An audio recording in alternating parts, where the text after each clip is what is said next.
Yo mga idol, kamusta? Sports Talk PH nga pala. Ang weigh-in ni Inoue at Fulton, pag-usapan natin yan mga idol.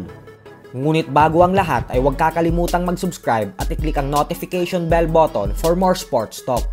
So kakatapos nga lamang po maganap ng official weigh-in sa pagitan ng Japanese monster na Naoya Inoue at ng current unified WBC and WBO Super Bantamweight World Champion Stephen Fulton. Sa kanilang weigh-in ay tumimbang si Inoue ng 121.7 pounds, habang si Fulton naman ay 121.9 pounds. At dahil parehong pasok ang kanilang mga timbang sa 122-pound Super Bantamweight Division, kaya naman dapat ay tuloy na bukas ang kanilang bigating sagupaan. Subalit sa ngayon nga po ay hindi pa natin pwedeng sabihin na sigurado na talagang magtutuos ang dalawa, hanggat hindi natin nakikita si Fulton na sumasampa sa ibabaw ng lona bukas. Ito ay dahil alam naman nating lahat na nagbanta na sila ng kanyang trainer na kapag walang ginawang pagbabago si Inoue sa kanyang controversial hand drop bukas, ay aatras daw sila at hindi natutuloy sa laban. Pero ganun pa man nga po mga idol ay kapansin-pansin naman sa kanilang final face-off kanina na talagang nag-iinit na ng husto si Inoue kay Fulton. Ito ay matapos siyang pagbintangan ng kampo ng kampyon na isa siyang madaya at maduming fighter na may ginagawang kalokohan sa pagbalot ng tape sa kamao upang mas lalong maging matigas at malakas ang kanyang mga suntok. Sa kabilang banda naman mga idol ay bagamat nga po karamihan ng American fighters ay kilala bilang mga maangas at panay mga trash talkers sa dahilan na para bumenta at abangan ang kanilang mga laban, ay hindi nga po isa dito ang kasalukuyang 3-division world champion and WBO welterweight champion Terence Crawford.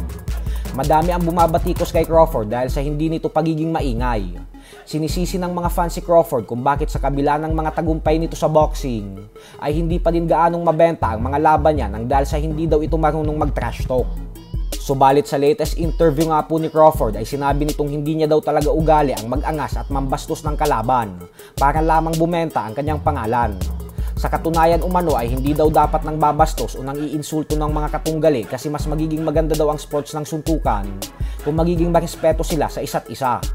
Alam niya naman daw na ang mga legendary fighters katulad nila Muhammad Ali, Mike Tyson at Floyd Mayweather Jr. ay lahat naging maangas para mas lalong sumikat. Pero ayaw niya daw talaga itong gawin kasi naniniwala umano siya na hindi ito tama. Samantala, ayon naman nga po sa Golden Boy promoter Oscar De La Hoya, ay kasalukuyan na silang nakikipag-usap sa PBC Promotions upang itapat ang kanilang alaga na si undefeated knockout artist Jaime Munguia sa bata ng PBC na si undefeated former 2-time super middleweight world champion David Benavides.